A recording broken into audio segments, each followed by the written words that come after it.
Hello students, I hope I am audible and visible to each and every one of you. Just a second यार मैं check कर लूँ कि मैं live हुआ हूँ या नहीं हुआ हूँ. नहीं हुआ यार. I'm live. रिफ्रेश करो. ठीक है तो आप लोग अपनी ऑडियोज जो है वो सबसे मिनिमम पे रखना सो दैट रिपीटेशन ना आए. ठीक है यार बच्चों, एक बार पहले मुझे जल्दी जल्दी से बता दूं कि क्या मेरी आवाज़ आप सभी तक आ रही है और क्या मैं आपको दिखाई दे रहा हूँ.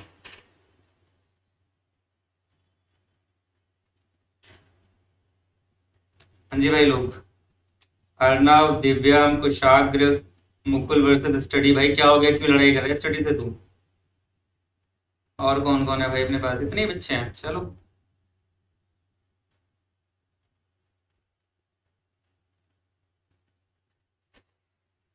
Yes. Yes sir. Yes sir. Lakshya Rathi Singh. Yes sir. Okay. ठीक है यार. यस सर, बढ़िया है, एक नंबर. तो लाइक एजेंडा तो आप सभी लोगों को पता है कि आज अपने को क्या करना है. हमें पेपर डिस्कशन करना है जो हमारा रिसेंटली हुआ है. तो हाँ जी, हाँ जी. हेलो हेलो कुशाग्र. कुशाग्र सहगल. तो यार देख, ऐसा है कि कुछ रूल्स हैं जो आज की लाइव चैट में हम लोग फॉलो करेंगे, जो हमने पिछले में नहीं करे थे लेकिन आज हम करेंगे. वो ये है कि सबसे पहले जब जैसे ही मैं ये डिस्कशन स्टार्ट करूंगा उसके बाद मैं लाइव चैट को कम्प्लीटली ऑफ कर दूंगा. और लाइव चैट को कम्प्लीटली ऑफ करने के बाद जो थोड़ी देर में कुछ क्वेश्चंस डिस्कस करूंगा, 5 से 10 क्वेश्चंस. एंड वो क्वेश्चंस डिस्कस करने के बाद फिर मैं आपको वापस लाइव चैट ओपन कर दूंगा और आपके जो भी डाउट्स होंगे आप पूछ सकते हैं. अदरवाइज जो मैंने लाइक लास्ट टाइम ऑब्जर्व किया वो ये था कि कुछ ऐसे बच्चे हैं जो लाइक फालतू की बातें वहां पे कर रहे होते हैं जिससे कि जो पढ़ना चाहते हैं वो भी डिस्टर्ब होते हैं. ठीक है. तो द्विज, हेलो हेलो द्विज. सही है जी. तो चैट्स मैं ऑफ करने वाला हूँ. स्टार्टिंग के 15-20 मिनट में ऑफ रखूंगा, फिर वापस मैं ऑन कर लूंगा एंड देन आपके जो भी क्वेश्चंस वगैरह होंगे वो मैं पूछ पूछ लूंगा. चलिए जी. तो पहले मैं ये देख लेता हूँ चैट ऑफ कहाँ से करते हैं. ठीक है. ओके. ओम सर, देखना एक बार चैट ऑफ का.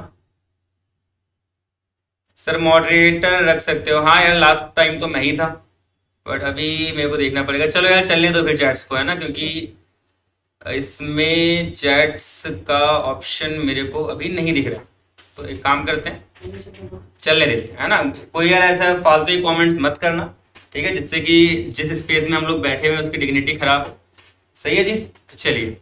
तो पहले तो ये बताओ यार, जो अपना क्वालिटी टेस्ट हुआ था ये वाला, वो कैसा गया आप लोगों का? हाँ जी. जो अभी रिसेंटली आपका क्वालिटी टेस्ट हुआ था कैसा गया आप लोगों का? कुशाग्र, दिव्यम, द्विज, अनिमेश, सारा. नहीं नहीं नीचे पे देखो मिलेगा.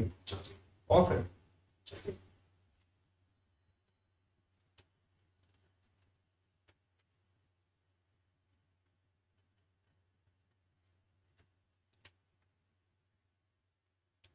चलो ठीक है यार. तो स्टार्ट करते हैं फिर.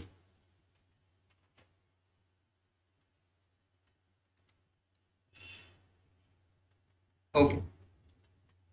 ठीक है जी. तो चलिए शुरू करते हैं. सबसे पहला क्वेश्चन आपके स्क्रीन के सामने हम लोग ले आते हैं, जो कि ये रहा. A particle travels with speed of 50 metre per second from the point 3 -7 in a हाँ in a direction 7 i cap -24 j cap. Find its position vector after 3 seconds. तो अच्छा, क्वेश्चंस को मैं बहुत डिटेल्ड नहीं डिस्कस करने वाला हूँ. हम लोग लाइक बेसिक पॉइंट्स डिस्कस करेंगे क्वेश्चंस के एंड देन फिर आप जो कैलकुलेशन वाला पार्ट है वो आप सुलझा सकते हो, कर सकते हो बाद में भी. तो अगर हम इस क्वेश्चन की बात करें specifically, particle travels with speed of 50 metre पर सेकंड. तो भाई पार्टिकल की स्पीड है कितनी? तो हमें दे रखा है भाई यू जो है अपने पास वो है 50 मीटर पर सेकंड. अच्छा. फ्रॉम द पॉइंट, अब आपको क्या दे दिया कि इनिशियल पोजीशन क्वेश्चन में गिवन. सर मॉर्निंग और इवनिंग दोनों बैच करोगे? नहीं यार, इतना इतना समय नहीं है. अभी फिलहाल मॉर्निंग है, देन फिर आफ्टर सम टाइम हम लोग इवनिंग को भी प्लान करेंगे. जी हाँ. Thank you very much Om sir for the support. चलिए स्टार्ट करते हैं. तो भाई इनिशियल पोजीशन क्या है? सबसे पहले तो आर नॉट हम बोल देते हैं उसे. तो वो है हमारे पास 3 i कैप -7. 3 i कैप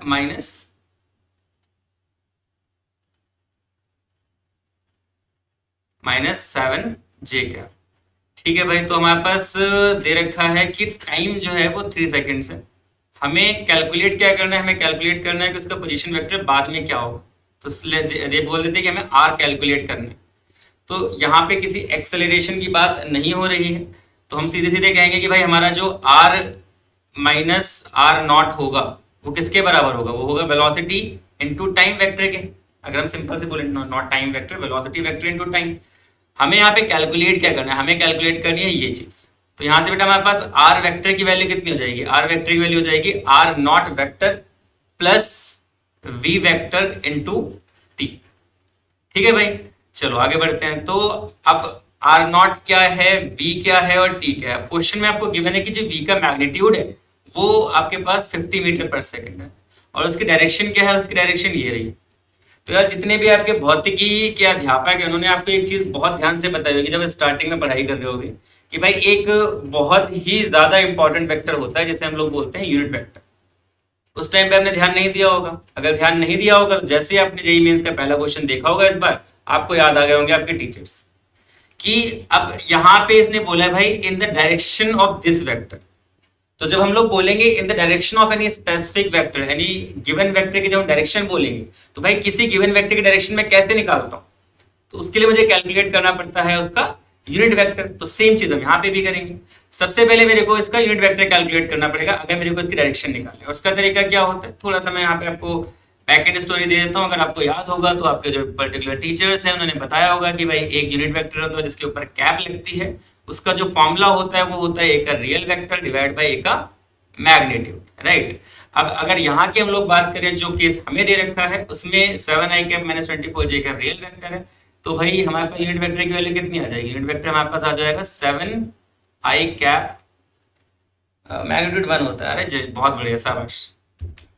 सारी इंफॉर्मेशन निमेश ने लिख दी है चैट बॉक्स में। 24j cap divided by under root 7 का स्क्वायर प्लस 24 का स्क्वायर। अब यार मेरे को ऐसा कोई बंदा जो बता दे कि 7 का स्क्वायर प्लस 24 का स्क्वायर का अंडर रूट कितना आएगा। Do we have any person? Animesh, Lakshya, Kushagra, द्विज। अबे यार क्या कर रहे हो। 7i cap minus 24j cap divided by, अब भाई 7 का स्क्वायर कितना होता है 49 होता है, और 24 का स्क्वायर कितना होता है भाई लोग, एनीबडी? मुझे तो याद नहीं आ रहा क्या होता है 24 का स्क्वायर। अच्छा कोई नहीं है भाई चैट में, ठीक है। यहाँ साइड से ओम सर मुझे बोल रहे हैं 576 ठीक है, हाँ 24 का स्क्वायर होता है 576 एग्जैक्टली। ठीक है, तो भाई इसका हम लोग ले लेंगे रूट। सही है जी। हाँ बिल्कुल बिल्कुल रेयांश, मतलब ये हुई ना बात। अब आता है ऐसे मजा आता है। तो ये हो जाएगा 7i cap minus 24j cap, और इस पूरे का जो हम लोग जब रूट लेंगे तो 625 आएगा। नहीं यार 5, हाँ वेरी गुड 576। तो 625 और 625 का रूट जैसा कि आप सभी ने बोला जो कि होता है 25। तो ये जी हमारा जो है सुंदर सा तैयार हो गया है यूनिट वेक्टर। अब इस यूनिट वेक्टर का प्रयोग करके हम लोग वेलोसिटी वेक्टर निकाल सकते हैं यहाँ पे। तो भाई क्या आया, 7i cap minus 24j cap divided by कितना था भाई, डिवाइड बाई था 25। ठीक है जी। तो ये मेरे पास हो गया इसकी डायरेक्शन। तो ये मेरे पास किसकी वैल्यू आ गई, ये आ गई वेलोसिटी वेक्टर की वैल्यू। अब अगर हम इस चीज को यहाँ पे पुट करें तो बड़ा सिंपल सा ये इक्वेशन बन जाएगी जो हमने बचपन में बहुत करा है। आर नॉट कितना होता है भाई, अपना आर नॉट कितना दे रखा है यहाँ पे हमने लिखा स्टार्टिंग में 3i cap minus 7j cap.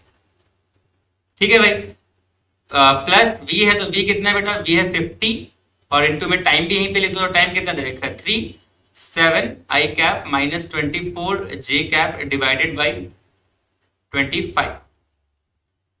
मैं आशा करता हूँ कि यहाँ तक सभी को सभी चीजें समझ में आ रही होंगी। 2 से यहाँ पे चला गया लाइक 25 से 2 पे चला गया 50, तो आर वेक्टर की वैल्यू यहाँ से आ जाएगी 3i कैप माइनस 7। ओके यार 7 की जगह मैं जे बना दे रहा हूँ, मुझे नहीं समझ में आ रहा है क्यों। तो चलो इसको मिटा लेते हैं पहले। 3i cap minus 7j cap plus 6 7 ये 3 2 बन जाएगा हमारा 6 6 7 42, तो 42i कैप, और माइनस सेम चीज 24 के साथ भी होगा। 24 इंटू 6 कितना आता है, 24 इंटू 6 कितना आता है ठीक है, तो 144, हाँ जी 144 जे कैप। ठीक है भाई, तो R vector is equal to, आपको आंसर दिख गया होगा, मुझे शायद अब आगे सॉल्व करने की जरूरत नहीं है। तो 3 और 42 प्लस होके क्या बना देंगे 45 आई कैप, और सिमिलरली -7 और -144 मिलके क्या बना देंगे -151 जे कैप। वेरी गुड यार, बहुत बढ़िया। ठीक है जी, तो ये हमारे पास जो है बिल्कुल सही और फाइनल आंसर आ जाए। तो यहाँ से मैं क्या कहूँगा, कौन सा आंसर आपके हिसाब से, आपको क्या लगता है? तो जी कौन सा आंसर बोले मैम इसमें से? हम बोल देंगे कि हमारा जी ऑप्शन नंबर बी बिल्कुल सही है। ठीक है यार, यही करके आए थे आई गेस सो। चलो इसी के साथ बढ़ते हैं अगले प्रश्न पे। मैं आशा करता हूँ कि आप सभी को यह प्रश्न अच्छे से समझ में आया होगा। ठीक है जी, अगला क्वेश्चन हमारे सामने ग्राफ वाला आ गया, और मैंने नोटिस किया था कि स्टार्टिंग में काफी लोग ग्राफ में बहुत ज्यादा स्ट्रगल कर रहे थे। तो चलिए देख लेते हैं एक बार इस क्वेश्चन में क्या बोल रखा था। Displacement time graph of a moving particle with constant acceleration is shown in given figure, the velocity time graph is given by. तो यार आपको डिस्प्लेसमेंट टाइम ग्राफ दे रखा है और आपसे वेलोसिटी टाइम ग्राफ पूछा है। बहुत ही कन्वेंशनल क्वेश्चन है अपना ये। ठीक है जी, सबसे पहले मैं देख लेते हैं कि भाई थोड़ा चीजें होती क्या है। भाई कहाँ गया यार मेरा स्ट्रक? ये रहा, मिल गया मेरा वो एक कर्सर ही गया। ठीक है, तो थोड़ा सा चलते हैं इतिहास के पन्ने को पलटते हुए। हम कहते हैं यार हमने पढ़ाई करी है, हमने कहा यार हमारे पास मोशन होते हैं। सबसे पहले हम बात करते हैं डिस्प्लेसमेंट टाइम ग्राफ की। ठीक है, डिस्प्लेसमेंट टाइम ग्राफ ये रहा हमारा एक्स टी ग्राफ जिसे हम लोग कहते हैं। उसका स्लोप लेते हैं तो मुझे क्या मिलता है? तो मुझे मिलता है वहां से वेलोसिटी टाइम ग्राफ, और उसका भी अगर हम लोग स्लोप ले लेते हैं तो मेरे को क्या मिलता है वहां से? Acceleration time graph. ठीक है, स्टार्टिंग में सिखाया जाता है।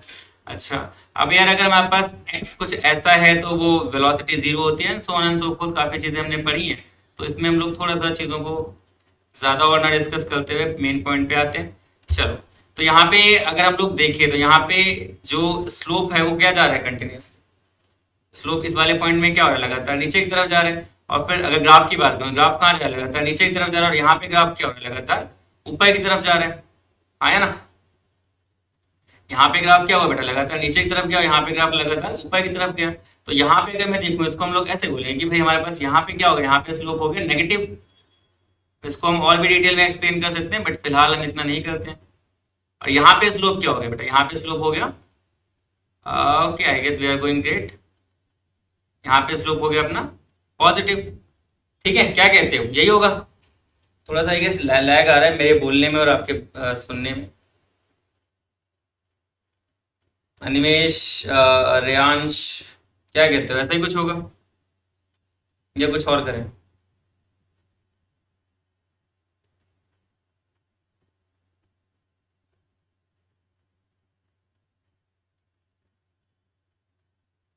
चलो यार ठीक है, मुझे लग रहा है काफी ज्यादा ही लैग आ रहा है हमारे मेरे बोलने में और आपके आंसर देने में। बट हाँ ठीक है, चलो तो अगर हम लोग इसको देखें ध्यान से तो हमारा यहाँ पे हम लोग लिख सीधे चार ऑप्शंस को देख के, हाँ जी ठीक है अनिमेश, तो हम चार ऑप्शंस को देख के हम सीधे सीधे यहाँ पे आंसर लगा सकते हैं। हमारा option number A will be the correct answer. इस पे अगर किसी को कुछ पूछना हो तो यार feel free to use the chat box. इससे ज्यादा इसमें मुझे समझाने की शायद जरूरत है भी नहीं। चलो आगे बढ़ते हैं अगले क्वेश्चन पे। अभी यार ये बहुत ही ज्यादा बेसिक क्वेश्चन है, जेई मेंस में पहले आ भी रखा है, पीवाईक्यू का क्वेश्चन है। तो देख लेते हैं भाई क्या कह रहा है। v is equal to V naught plus G T लिखा ना यहाँ, प्लस एफ टी स्क्वायर। ठीक है, अब हमें निकालना है fix position at x is equal to 0 and at t is equal to 0, then its displacement निकालना है।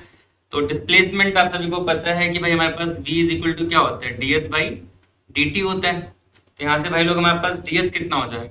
हाँ जी यार, हाँ जी बिल्कुल बिल्कुल अनिमेश जी। तो यहाँ से हमारे पास ds क्या हो जाएगा? ds हो जाएगा v dt। तो आगे बढ़ते हैं, ds is equal to v कितना है बेटा हमारे पास? v है v naught plus G T plus F T square और इनटू में dt। अब मेरे को निकालना है क्या? डिस्प्लेसमेंट। तो भाई कर दो इंटीग्रेशन, यही तो सीख रखा है हमने। कहां से कहां तक निकालना है डिस्प्लेसमेंट? यूनिट टाइम में तो 0 से लेकर 1, 0 से लेकर 1। तो जी हमारे पास ds का इंटीग्रेशन क्या हो जाएगा? यहाँ पे s हो जाएगा और ये बन जाएगा v not T square, sorry v not, हाँ v नॉट t प्लस यहाँ पे हो जाएगा G T square by 2 plus यहाँ पे अपने पास आ जाएगा एफ टी क्यूब बाई 3। ठीक है भाई लोग, क्योंकि इसमें हम लोग लिमिट्स लगा रहे हैं तो यहाँ से लगा यहाँ पे हम लिख देंगे 0 से 1, तो हमें कांस्टेंट लगाने की जरूरत और नीड दोनों ही नहीं है। तो यहाँ से मेरे पास s कितना आ जाएगा बेटा, सिंपल आपको पता है, ये स्टेप मुझे शायद करने की जरूरत नहीं, तो मैं सीधे सीधे लिख देता हूँ v0 plus g/2 plus f/3। ठीक है जी, एनी कंसर्न्स? थोड़ा वेट कर लेता हूँ मैं आपके चैट्स देखने के लिए इस क्वेश्चन में।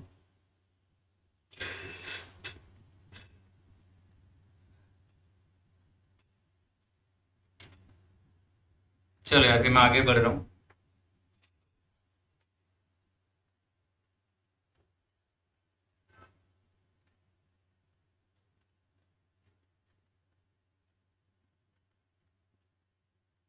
ठीक है, चलिए तो अगले प्रश्न की तरफ बढ़ते हैं। अगला क्वेश्चन क्या कह रहा है हमारे पास, क्या particle is moving with velocity this and this where k is a constant, the general equation for its path. तो उसके पाथ के लिए जनरल इक्वेशन क्या होगी हमें निकालना है।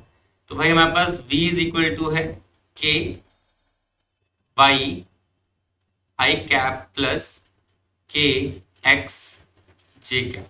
ठीक है जी, अब हमें निकालने की भाई पाथ के लिए जनरल इक्वेशन क्या होगी। तो यार हम लोगों ने सीख रखा है कि ये जो चीज होती है इसे हम क्या कहते हैं, इसे हम बोलते हैं vx, द x कंपोनेंट, और ये हमारे पास क्या होता है, ये होता है vy, द y कंपोनेंट। तो जी हमारे पास हमें इस क्वेश्चन में निकालना क्या, जनरल इक्वेशन। तो हमें पता है कि भाई vy दे रखा है हमें kx और सिमिलरली vx मेरे को दे रखा है ky। तो अगर मैं बात करूं vy क्या होता है, तो vy होता है dy upon dt is equal to kx, और सिमिलरली vx क्या होता है, vx होता है dx upon dt is equal to ky। अब हम लोग उठा के इनको डिवाइड कर देंगे और आपको कोई ना कोई आंसर इससे मिल जाएगा। तो देख लेते हैं क्या मिलेगा हमें आंसर इससे। तो दोनों को हमने उठा के डिवाइड किया तो dt dt लाइक कहने को हम बोल सकते हैं कट जाएगा, तो dy by dx is equal to kx upon ky। और नेक्स्ट स्टेप में बन जाएगा k से k कट के y dy is equal to x dx। अगला स्टेप क्या होगा यार, फिर नेक्स्ट स्टेप होगा इंटीग्रेटिंग बोथ द साइड्स।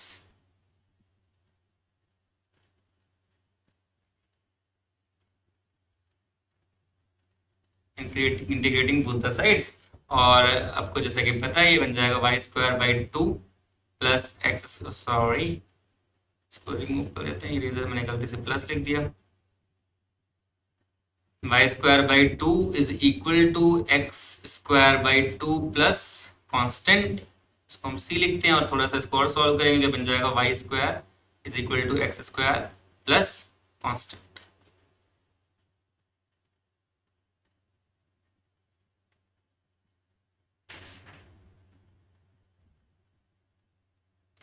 ठीक है भाई, चलो तो इसमें कोई इश्यूज है भाई, किसी को कुछ पूछना है इस क्वेश्चन में? डी, जी बिल्कुल डी हो जाएगा Nikhil sir, option number D बिल्कुल सही आंसर हो जाएगा। चलिए इसी के साथ अगले प्रश्न पे बढ़ते हैं दोस्तों। अगला प्रश्न आपसे कह रहा है all graphs below are intended to represent the same motion, one of them does it incorrectly, pick it up. तो यार ये क्वेश्चन बोल कम रहा है, थोड़ा ऑर्डर ज्यादा दे रहा है। ठीक है, कह रहा है ऑल द ग्राफ जो है वो सारे एक ही टाइप की मोशन को दिखाना चाह रहे हैं, लेकिन एक ग्राफ जो है वो गलत कर रहा है काम। तो ये आपको कह रहा है कि ढूंढ के निकालो बंदा कौन कौन सा वाला ऐसा ऑप्शन है जो गलत कर रहा है उस काम को। तो भाई ये वेलोसिटी टाइम ग्राफ बन रखा है, ये डिस्टेंस टाइम ग्राफ बन रखा है, पोजीशन टाइम ग्राफ बन रखा है, और जैसे कि मेरे को लग रहा है कि यार यहाँ पे ना छोटा सा एक मुझे शायद चेंज करना चाहिए था हम लोगों को क्वेश्चन में, वो है यहाँ पे टाइम नहीं आएगा बेटा, यहाँ पे वेलोसिटी और पोजीशन आना चाहिए मेरे हिसाब से, राइट। यहाँ पे वेलोसिटी और पोजीशन आना चाहिए, बिकॉज टाइम यहाँ पे सेंस बना ही नहीं रहा है। बिकॉज अगर टाइम होगा तो सीधे ही मैं बोल दूंगा मैं यार मैं मतलब फिर मैं सी पे देखूंगा ही क्यों, मैं डी पे देखूंगा क्यों, मैं वही एक वेलोसिटी टाइम ग्राफ दे रखा है, दूसरा वेलोसिटी टाइम ग्राफ दे रखा है। अगर दो वीटी ग्राफ दे रखे हैं तो भाई एक ही चीज के दो वेलोसिटी टाइम ग्राफ कैसे बना लेंगे हम लोग, है ना। तो पहली बात तो यहाँ पे टाइम हटके यहाँ पे आ जाएगा पोजीशन। अच्छा तो भाई वेलोसिटी टाइम ग्राफ ये क्या हो रहा है, यहाँ पे वेलोसिटी कम हो रही है कम हो रही है कम हो रही है, देन यहाँ इस जगह पे जाके नेगेटिवली साइड में वो इंक्रीज हो रही है। ठीक है, और बेसिकली ये लगभग एक्सेलरेशन ड्यू टू ग्रेविटी भी आप इसको समझ सकते हो। तो ये और ये तो बिल्कुल सेम टू सेम है, अगर आप एक्सेलरेशन ड्यू टू ग्रेविटी अपने दिमाग में ला पा रहे हो जो आपने पढ़ी होगी, और ये ग्राफ बिल्कुल भी कोई सेंस नहीं बनाता है। और ये ग्राफ भी इसका रेलेवेंट ही है। Again acceleration due to gravity अगर आपने पढ़ा है तो वहां पे ये तीनों ही ग्राफ, कौन सा, ये वाला ग्राफ, ये वाला ग्राफ और ये वाला ग्राफ, तीनों ही ग्राफ वहां पे पढ़ते। साइन कन्वेंशन थोड़ा ऊपर नीचे हो सकता है बट आप वहां पे इन ग्राफ्स को पढ़ते हो। तो अगर हम इसकी बात करें तो ये डिस्टेंस टाइम ग्राफ, पहली बात इसमें क्या ही हो रहा है कुछ समझ में नहीं आ रहा है, ठीक है, तो ये this one will be incorrect. सही है जी। Any questions you want to ask guys? I guess not. So let's move forward.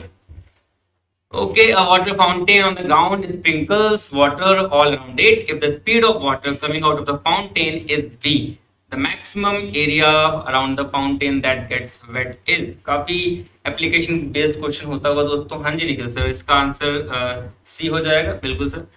Water fountain on the ground sprinkles, तो भाई एक वाटर फाउंटेन है वो स्प्रिंकल करे जा रहा है। अब कहने को इस क्वेश्चन में कुछ लोग आके ये भी कह सकते हैं कि सर हो सकता है कि फाउंटेन किसी थीटा एंगल पे स्प्रिंकल कर रहा हो।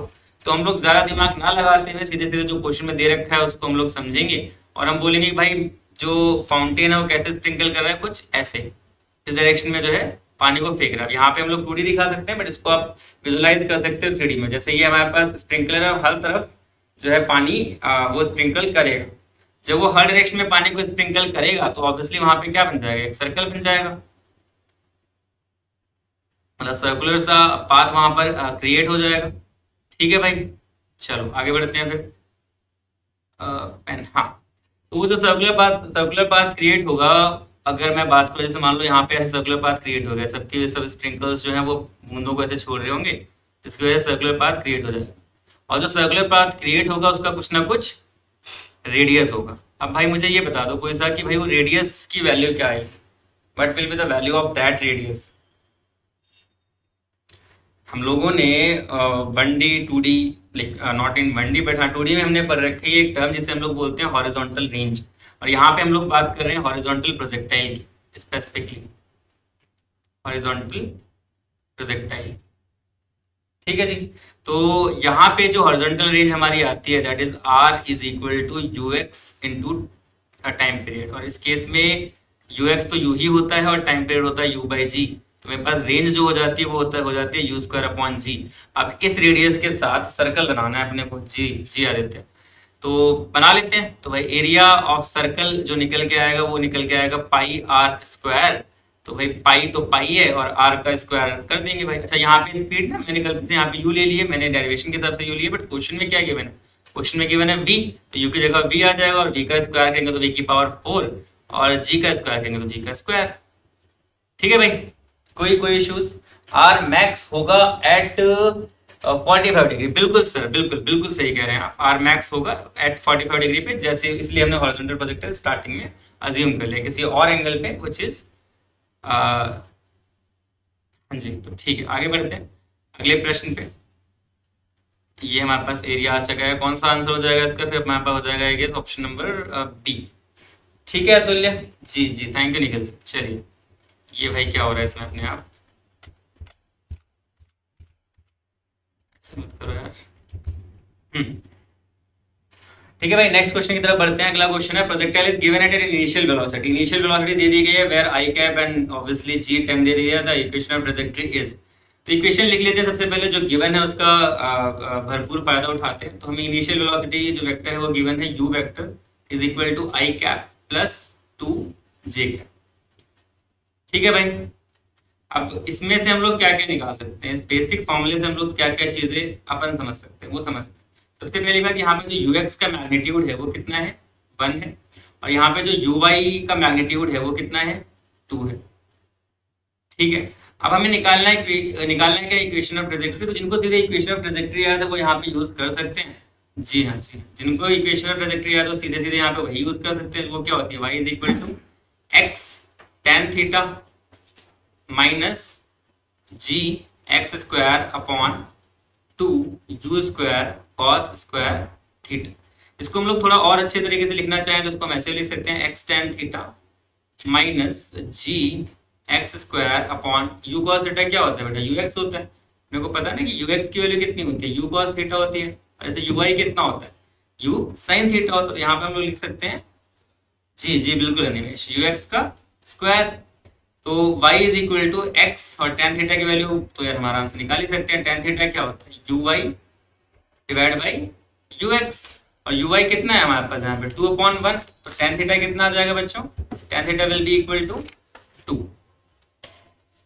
ठीक है, तो जब डाल देते सारी वैल्यू तो x इंटू tan थीटा की वैल्यू आ गई 2 माइनस g की वैल्यू आ गई 10x square divide by 2 into ux square divide by 2 into ux square, और ux कितने बेटा 1 है, तो 1 का स्क्वायर तो 1 ही रहेगा, तो वो लिखने की जरूरत हमें नहीं है। तो यहाँ पे हमारे पास 5 आ जाएगा। तो the value of y will be, value of y will be 2x minus 5x square. ठीक है, value of y will be 2x minus 5x square. सही है, तो ऑप्शन नंबर इसका हो जाएगा सही 1 2 3 4, हाँ तो ए ऑप्शन नंबर इसका बिल्कुल सही हो जाएगा। ठीक है बेटा, आगे बढ़े, इसमें किसी को कोई डाउट है? मैं आशा करता हूं कि नहीं होगा। इसी के साथ अगले प्रश्न की तरफ बढ़ते हैं बच्चों। ओके, तो यहाँ पे रेन जो है वो फॉल कर रही है। बहुत सारे बच्चों का फेवरेट क्वेश्चन है कि भाई पानी गिर रहा है, क्या करा जाए। तो rain is with speed. Okay, यहाँ पे थोड़ा सा कुछ लाइन या वर्ड मिसिंग है। आई गेस यहाँ पे होना चाहिए rain is falling with speed 12√2 metre per second at an angle 45 degree with a vertical line. ठीक है, तो इसका हम लोग अपने साथ डायग्राम बना लेते हैं कि भाई रेन जो है वो 45 डिग्री पे फॉल कर रही है। अब चाहे हॉरिजॉन्टल हो चाहे वर्टिकल हो, क्योंकि 45 डिग्री हो गया है तो दोनों ही सेम हो जाए। ठीक है, तो भाई ये मेरे पास हॉरिजॉन्टल हो गया, वर्टिकल हो गया। रेन हमारी फॉल कर रही है कुछ ऐसे, यहाँ पे भी एंगल 45 है, ऑब्वियसली वर्टिकल के साथ भी 45 है क्योंकि वो 45 दोनों तरफ सेम ही हो जाए। ओके यार, ये अपने आप पता नहीं क्या हो रहा है इसमें।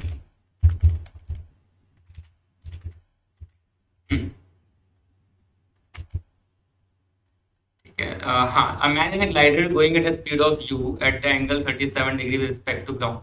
तो एक ग्लाइडर है जो कि u स्पीड पे जा रहा है, u स्पीड है ना, हाँ ठीक है, और वो कितना एंगल बना रहा है हॉरिजॉन्टल से, वो एंगल बना रहा है 37 डिग्री। ये u है हमारे पास, और ये हम मान लेते हैं v, हमारे पास रेन है vr। ठीक है, अब उन्होंने बोला है कि find the speed so that rain appears to him falling vertically. उसको ऐसा दिखाई देना चाहिए कि वर्टिकली फॉल कर रही है। जिन लोगों ने ऐसे क्वेश्चंस पे काम किया उनको पता है कुछ नहीं करना है इसमें, हॉरिजॉन्टल स्पीड्स को इक्वेट कर देना है। अगर कोई चीज वर्टिकली आती हुई दिख रही है आपकी तरफ, तो सिंपल सी बात है, मैं यहाँ पे बैठा हूँ और मेरे सामने कोई चीज बिल्कुल सीधे मेरी तरफ आ रही है, जिसे हम बोलते हैं वर्टिकली आ रही है, तो मैं क्या कहूंगा, मैं कहूंगा उसके पास मेरी रिस्पेक्ट में कोई हॉरिजॉन्टल वेलोसिटी नहीं है। सिंपल सी बात, अगर कोई चीज मेरी तरफ आ रही है तो मैं ये मान के चलूंगा अगर मेरी तरफ 90 डिग्री पे है तो इसका मतलब उसका कोई हॉरिजॉन्टल कंपोनेंट अब नहीं होगा। या फिर मैं ये बोल सकता हूँ कि जो मेरा हॉरिजॉन्टल कंपोनेंट होगा वही उसका भी हॉरिजॉन्टल कंपोनेंट होगा इन द सेम डायरेक्शन, ये भी हम लोग बोल सकते हैं। तो कोई भी चीज से हम लोग इस चीज को आगे बढ़ा सकते हैं। हाँ जी, हाँ जी, बिल्कुल एनिमेश, बिल्कुल सही कह रहे हैं। ठीक है, तो चलिए, तो 12√2 मीटर पर सेकंड दे रखी है हमें स्पीड, तो हम लोग डायग्राम बना रहे थे तो उसी पे हम लोग काम करते हैं। हम लोग इसको थोड़ा सा उसी तरीके से जाते हैं जैसे हम लोग जाते हैं नॉर्मली, कि भाई अगर हम लोग बात करें relative velocity of rain with respect to the person, man बोल देते हैं, तो वो क्या हो जाएगी हमारे पास, वो हो जाएगी VR माइनस VM। अगर हम लोग वेक्टर फॉर्म में लिखें तो ऊपर वेक्टर्स भी लगा लेंगे, तो भाई VRM is equal to VR plus minus का VM। तो भाई माइनस का VM कहाँ पे आ जाएगा, इसको हम लोग VM भी लिख सकते हैं, वेलोसिटी ऑफ मैन या एरोप्लेन जो भी है, तो यहाँ पे आ जाएगा बेटा माइनस का VM वेक्टर। ठीक है, अब परपेंडिकुलर होने के लिए इनकी जो रिलेटिव वेलोसिटी है वो सिर्फ और सिर्फ किस डायरेक्शन में होनी चाहिए, वो इस डायरेक्शन में होनी चाहिए, ये VRM होना चाहिए। ठीक है, तो इसका मतलब ये है कि अब इनके अगर हम लोग दूसरे कंपोनेंट्स की बात करें, अगर यहाँ पे मैं हॉरिजॉन्टल बना लूँ एक ये, तो भाई अगर ये 37 है तो बचपन में हमने वर्टिकली अपोजिट एंगल नाम की चीज पढ़ी है, तो ये भी क्या हो जाएगा 37। तो यहाँ पे हमारे पास आ जाएगा वेलोसिटी ऑफ मैन, सॉरी, यहाँ पे हमारे पास आ जाएगा velocity of man cos theta, यहाँ पे हमारे पास आ जाएगा velocity of rain cos 45 degree. ठीक है, तो ये दोनों क्या होने चाहिए, अगर आपको सिर्फ और सिर्फ वेलोसिटी इस डायरेक्शन में चाहिए तो these two should be equal, these horizontal values should be equal. So VM cos theta would be equal to VR cos 45 degree. हमें क्या निकालना है बेटा, हमें निकालना है Vm की वैल्यू। तो Vm cos थीटा कितना है, cos थीटा अपने पास cos 37 डिग्री, Vr हमें गिवन है क्वेश्चन में जो कि है 12√2, 12√2 और cos 45 कितना है, आप सभी लोगों को पता है कि 1/√2 होता है। Vm cos 37 डिग्री हमारे पास होता है, इक्वल टू का साइन लगा दिया मैंने, हाँ जी। तो cos 37 डिग्री हमारे पास कितना होता है, 4/5 होता है, इज इक्वल टू 12, बच जाएगा यहाँ पे √2 से √2 कट जाएगा, तो भाई ये मेरे पास चला जाएगा 3 पे। तो Vm की वैल्यू यहाँ से कितनी आ जाएगी, Vm की वैल्यू आ जाएगी यहाँ से 15 मीटर पर सेकंड। निकालना क्या था हमें इस क्वेश्चन में, यार ये कुछ इसमें सिस्टम में ग्लिच आ रहा है, ये अपने आप ही बैक स्पेस करके सारी स्लाइड्स खत्म कर दे रहे हैं। फाइंड द स्पीड, हाँ तो स्पीड निकाली, तो स्पीड हमने निकाल ली, कितनी आ गई 15 मीटर पर सेकंड। तो the correct answer should be option number, but sir is ये निमेश डायरेक्टली अप्लाई कर सकता है, हाँ जी हाँ जी हाँ जी नितिन सर सही बात, ठीक है। डायरेक्टली तो हम लोग सीधे फॉर्मूला अप्लाई करके आंसर निकाल सकते हैं, उसमें हमें कोई इशू ही नहीं था, ठीक है बच्चे। चलो आगे बढ़ते हैं फिर इसी बात पे। नेक्स्ट क्वेश्चन क्या कह रहा है हमसे कि भाई a body is at rest at x is equal to 0 and at t is equal to 0 it starts moving in the positive x direction with a constant acceleration. At the same instant another body passes through x is equal to 0 moving in the positive x direction with a constant speed. बहुत अच्छी बात है। The position of the first body is given by x1 and the second body after time t and that of the second body x2 after the same time interval.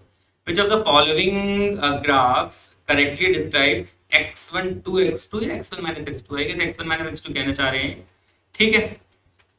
तो it starts moving at same instant x is equal to 0, तो position of first body is given by x1 2, ठीक है। तो यहाँ पे हमारे पास x1 कितना है बच्चे, x1 में इनिशियल स्पीड दोनों की 0 है, तो x का फॉर्मूला या नॉर्मली डिस्प्लेसमेंट का फॉर्मूला क्या होता है, ut plus half at square. तो यहाँ पे x1 कितना हो जाएगा, x1 हो जाएगा हाफ at स्क्वायर, क्योंकि बिकॉज u तो हम लोग 0 मान के चल रहे हैं, बिकॉज इनिशियली वो क्या था, इनिशियली वो रेस्ट पे था, ठीक है। अब ऐसे अगर मैं x2 की बात करूं तो x2 कितना हो जाएगा बच्चों, उसकी स्पीड चेंज नहीं हो रही है, तो उसकी कुछ ना कुछ स्पीड होगी। अगर इसमें हमारे पास गिवन नहीं है, क्या हमारे पास गिवन है इसमें, नहीं जी नहीं गिवन है, तो हम मान लेते हैं x is equal to vt, ठीक है। उसकी स्पीड v रही होगी और t टाइम में कहाँ, बिकॉज वो एक्सेलरेटेड नहीं है, तो सिंपली हम ये फॉर्मूले यूज कर सकते हैं।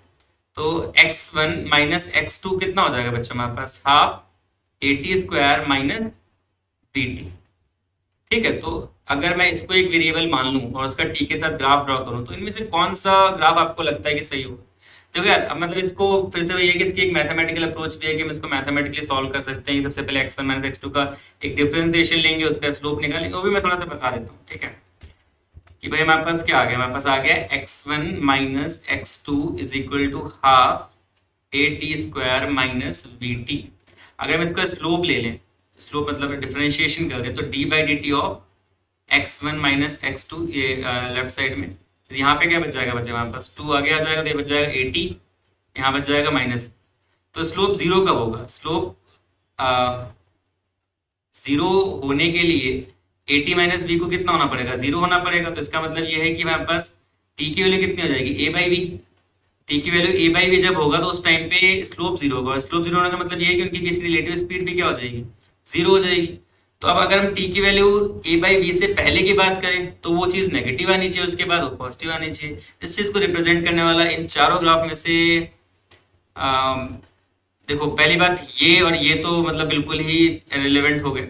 अगर मैं इसकी और इसकी बात करूं तो यहाँ पे अगर हम लोग देखें तो उसके पहले नेगेटिव होना चाहिए, इस टाइम इंटरवल से पहले, और इस टाइम इंटरवल के बाद पॉजिटिव होना चाहिए। भाई ये अपने आप ही चल रहा है, कुछ इसमें दिक्कत आ रही है। हाँ, तो इसमें हमारे पास सही आंसर हो जाएगा ऑप्शन नंबर बी, बिकॉज पहले नेगेटिव एंड देन फिर वो स्लोप जो है पॉजिटिवली जो है वो टेंड करेगा, ठीक है। जस्ट अ सेकेंड, आपकी चैट बॉक्स दिखनी बंद हो गई मुझे, मैं एक बार वो भी देख लेता हूँ। और बताओ Gaurav sir, speak in English. बच्चे, like we do have enough number of teachers who will be able to speak in English, and they will also be able to teach you. So if you want to join, feel free to do so. Okay, so yeah, let's move forward. The distances moved by a freely falling body starting from rest during the first second and third nth second of its motion है proportional to. तो इसमें बहुत सारे बच्चों ने squares of integral number answer जरूर लगा दिया होगा कि भाई स्क्वायर हो जाएगा, और वो कुछ ना कुछ उनके दिमाग में चला भी होगा कि भाई हाफ AD स्क्वायर करके हो जाएगा।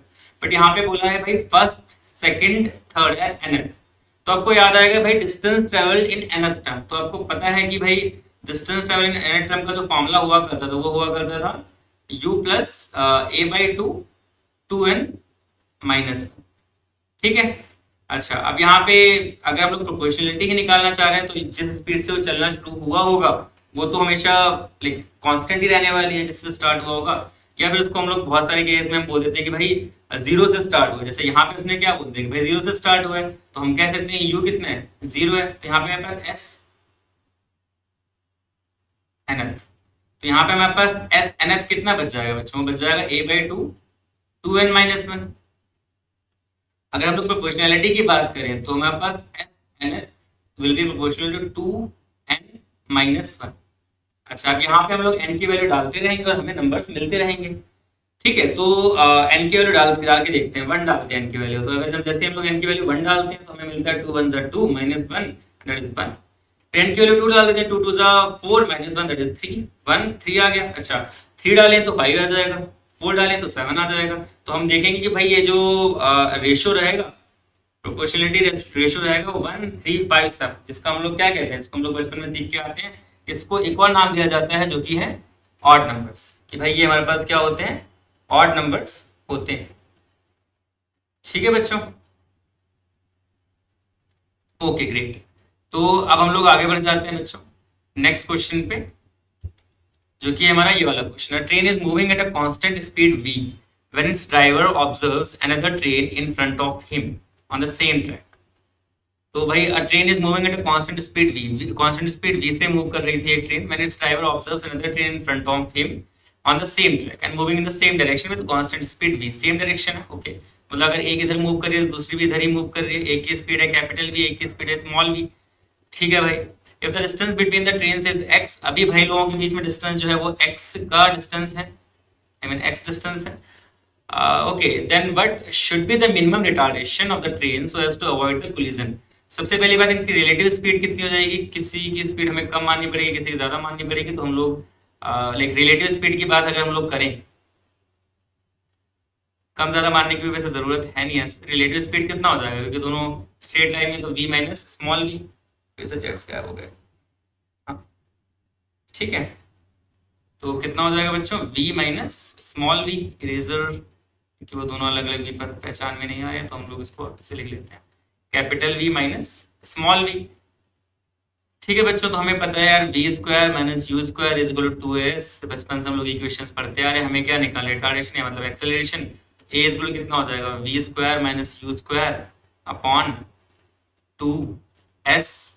तो अब after some time to avoid collision, retardation, okay. तो रिटार्डेशन मतलब ब्रेक्स लगाएंगे, तो ब्रेक्स लगाएंगे तो ऑब्वियसली फाइनल स्पीड कितनी हो जानी है, 0। यहाँ पे v का मतलब फाइनल स्पीड है, ये मैंने अलग से इसलिए बता दिया क्योंकि इसमें v बहुत बार यूज कर लिया गया है। जी बिल्कुल, जी बिल्कुल सही बोल रहे हैं आप, मतलब सही बोल रहे नहीं बोल रहे पता चल जाएगा बच्चे, मैं भी नहीं बताता सही बोल रहे हो यार। इसमें कुछ इशू आ रहा है, बार बार अपने आप पर नीचे कर,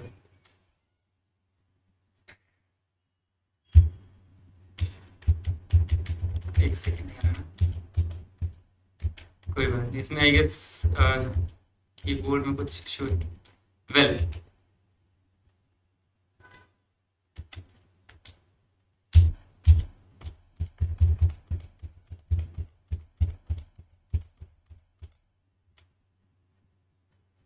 ठीक है यार, चलो कोशिश करते हैं वापस करने की, इसमें कुछ ग्लिच आ रहा है।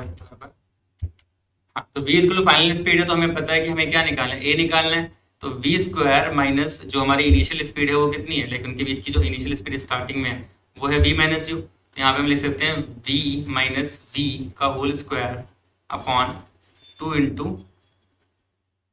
x, ठीक है। तो यहाँ से a कितना आ जाएगा, minus v minus small v का square divide by 2x।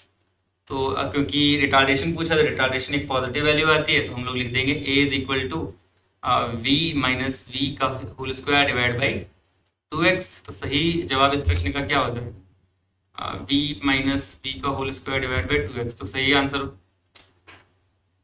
Okay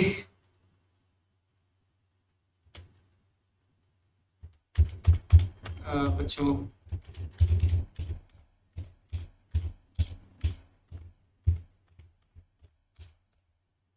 कोई की दबी हुई है क्या इसमें? सॉरी गाइस, कुछ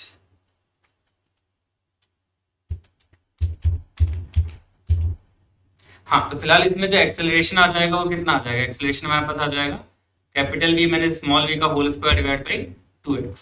तो ऑप्शन नंबर डी हमारा सही हो जाएगा। अगले प्रश्न की तरफ बढ़ते हैं बच्चों इसी बात पे।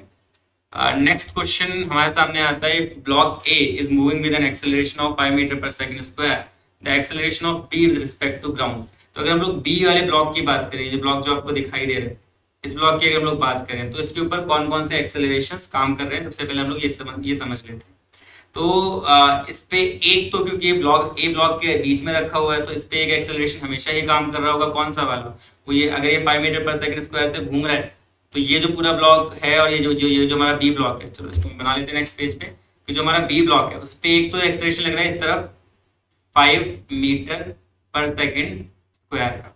अच्छा, और एक एक्सेलरेशन इस पे और लग रहा होगा जो कि हम लोग कंस्ट्रेंट मोशन से कैलकुलेट कर सकते हैं। बहुत सारे इसके तरीके हैं, पॉइंट मेथड है एंड वो L1 L2 वाला जो मेथड हम लोग यूज करते हैं वो भी हम लोग यूज कर सकते हैं। तो जिन भी तरीकों से आप यूज करोगे आपका लाइक आप डिफरेंट अपनी अपनी लाइक उसमें वो है कि भाई कौन सा, कोई वर्चुअल वर्क मेथड यूज करता है, कोई कुछ यूज करता है। लेकिन आप इतने समझदार हैं कि आपको पता है कि भाई अगर यहाँ से 5 मीटर पर सेकंड स्क्वायर से चल रहा है तो उसका एक्सेलरेशन नीचे की तरफ रहेगा और कितना रहेगा? वो डबल रहेगा। तो भाई अगर ये 5 मीटर पर सेकंड स्क्वायर तो यहाँ पे नीचे इसका जो एक्सेलरेशन कंस्ट्रेंट मोशन की वजह से रहेगा वो रहेगा बच्चे 10 मीटर पर सेकंड स्क्वायर। ठीक है भाई, अब इसका हमें रिजल्टेंट निकाल लेना है। तो इसका रिजल्टेंट कितना आ जाएगा? Net acceleration, so that would be equal to 10 का स्क्वायर प्लस 5 का स्क्वायर का रूट, इसके मैग्नीट्यूड लगा लेते हैं। तो ए नेट का मैग्नीट्यूड, ए वेक्टर का मैग्नीट्यूड 10 का स्क्वायर 100, 5 का स्क्वायर 25 का रूट, बच्चे कितना आ जाएगा हमारे पास? ये आ जाएगा 125 का root and that is 5√5 metre पर सेकंड। मैं जो बच्चे आप लोगों के चैट्स देख रहा हूँ बट अभी फिलहाल कोई कुछ लिख नहीं रहा है, तो चलिए कोई बात नहीं, 5√5 मीटर पर सेकंड। ठीक है, चलिए ठीक है। ऑप्शन नंबर सी जो है हमारा बिल्कुल सही हो जाएगा। मैं आशा करता हूँ कि ये चीज सभी को समझ में आई होगी। अगले प्रश्न की तरफ बढ़ते हैं इसी बात पे। चलो, one end of a massless rope which passes over a massless and frictionless pulley P is tied to a hook C while the other end is free. ठीक है, the maximum tension that the rope can bear is 360 newtons. With what value of maximum safe acceleration can a man of 60 kg climb on the rope? Climb on the rope. Okay, ठीक है।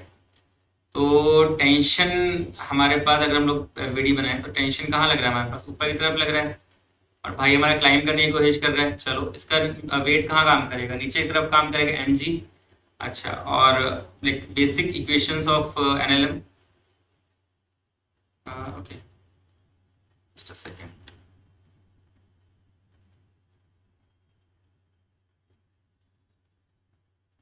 हाँ जी, तो ऊपर की तरफ acceleration काम करेगा a, तो हमारे पास यहाँ से कितना हो जाएगा? t minus M G is equal to M A. ठीक है भाई, अब हमें यहाँ पे t मिल जाएगा। t कितना है अपने पास? t है maximum it can bear is 360 minus m, m कितना है? 60 into 10 we can say it will be 600 is equal to mass, तो कि अगेन 60 है इंटू ए। तो भाई ये आ जाएगा माइनस को 240, इसका मतलब एक्सेलरेशन नीचे की तरफ होगा, इज इक्वल टू 60 इंटू ए। तो हमारे पास ए की वैल्यू आ जाएगी यहाँ से 4 मीटर पर second square in terms of magnitude. ठीक है, सही आंसर हमारे पास यहाँ पे हो जाएगा ऑप्शन नंबर सी। ठीक है जी,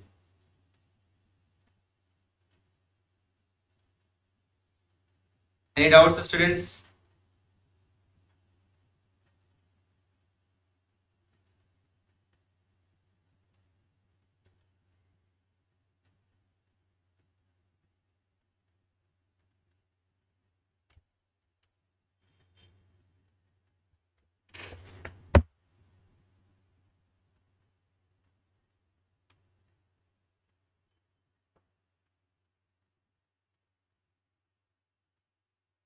चलिए ठीक है, आगे बढ़ते हैं।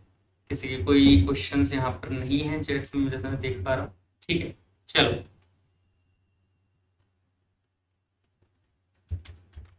नेक्स्ट क्वेश्चन है, block is kept on a frictionless incline surface with angle of inclination alpha. एक फ्रिक्शनलेस इंक्लाइन सरफेस पे रखा जा रहा है जिसमें एंगल ऑफ इंक्लिनेशन कितना है हमारे पास, अल्फा है। The incline is given in acceleration a to keep the block stationary, then a is equal to। ठीक है जी, अगर हम लोग a की बात करें तो a यहाँ पे एक सूडो फोर्स महसूस कर रहा होगा जो कि है इसका खुद का मास इनटू में a। और बाकी चीजों की अगर हम लोग बात करें तो हमें पता है कि भाई इसके ऊपर यहाँ पे नीचे की तरफ क्या काम कर रहा होगा, नीचे की तरफ काम कर रहा होगा g mg sine alpha. Sorry, मैंने थीटा लिख दिया गलती से।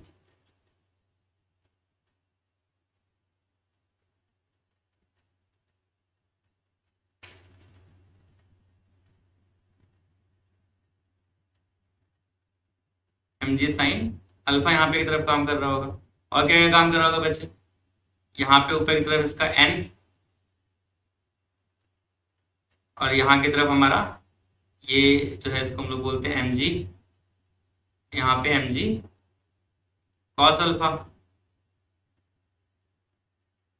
mg cos alpha, mg sin alpha. ठीक है जी, तो हमें यहाँ पे देखना है कि अगर हम लोग एक्सेलरेशन की बात करें तो एक्सेलरेशन के अगर हम लोग कॉम्पोनेंट्स लें तो then a is equal to, तो अगर एक्सेलरेशन को हम लोग देखें सिर्फ यहाँ पे डायग्राम को अगर वापस से एक बार क्रिएट करें साइड में, जैसे हमारे पास ये अल्फा है तो यहाँ की अगर हम लोग बात करें, हमारे पास अगर ये चीज़ अल्फा है तो ये मेरे पास कितनी हो जाएगी, 90 हो जाएगी। ये हो जाएगा मेरे पास 90 minus alpha.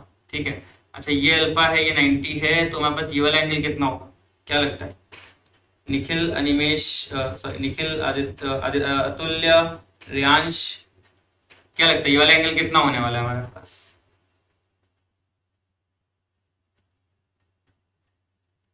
Okay, I guess इसको पुश इस तरफ किया जा रहा है। ओके, तो यहाँ पे हमें दूसरे डायरेक्शन में काम करेगा बच्चों, जस्ट अ सेकेंड।